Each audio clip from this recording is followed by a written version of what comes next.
সম্প্রতি বাজারে স্বর্ণের দাম বাংলাদেশি মুদ্রায় ভরি প্রতি 2,50,000 টাকা ছাড়িয়ে গেছে। ফলে স্বর্ণ এখন পুরো পৃথিবীর আলোচনার কেন্দ্রে। গয়না হোক বা বিনিয়োগ, চকচকে এই ধাতুর প্রতি মানুষের আকর্ষণ হাজার বছরের পুরনো। কিন্তু স্বর্ণের জন্ম কোথায়? পৃথিবীতে এটি এলো কিভাবে? কেনই এই ধাতুটির দাম এত বেশি? স্পেস মাইনিংয়ের মাধ্যমে স্বর্ণ কি পৃথিবীতে নিয়ে আসা সম্ভব? এই প্রশ্নগুলোর উত্তর খুঁজতে যেতে হবে পৃথিবীর সীমানা পেরিয়ে মহাকাশ পর্যন্ত। স্বর্ণ কি? এই প্রশ্নের উত্তর সহজ ভাষায় দিলে বলা যায় এটি একটি প্রাকৃতিক ধাতু, যার রাসায়নিক নাম গোল্ড এবং সংকেত AU। এটিতে মরিচা ধরে না, সহজে ভাঙে না, উজ্জ্বল থাকে দীর্ঘ সময়।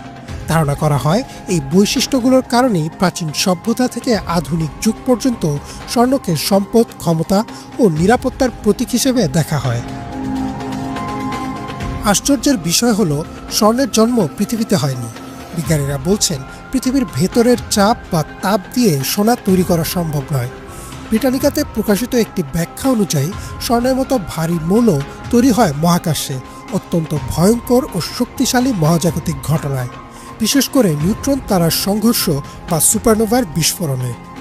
নাসাতে প্রকাশিত একটি প্রতিবেদন মতে, দুইটি নিউট্রন স্টার যখন একে অপরের সঙ্গে ধাক্কা খায় তখন যে বিপুল পরিমাণ তাপ ও চাপ উৎপন্ন হয়, সেই পরিবেশেই সোনা বা প্লাটিনামের মতো ভারী ধাতুর জন্ম।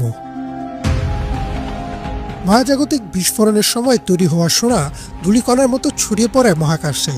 কোটি কোটি বছর পর সেই ধূলিকণা একত্র হয়ে তৈরি হয় গ্রহ, উপগ্রহ ও উল্কা।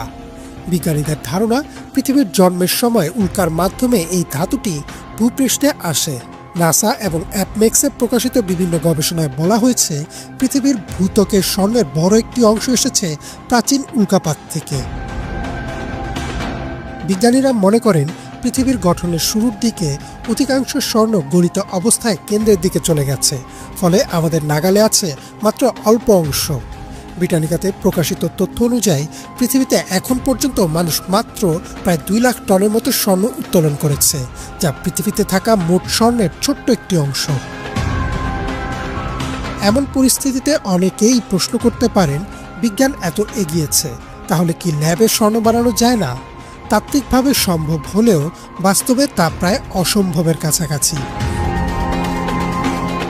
ব্রিটানিকা ও স্টোনেক্স বুলিয়নে প্রকাশিত বিশ্লেষণে বলা হয়েছে, কৃত্রিমভাবে সোনা তৈরি করতে যে শক্তি ও খরচ প্রয়োজন তা বাজার মূল্যের চেয়ে কয়েক হাজার গুণ বেশি।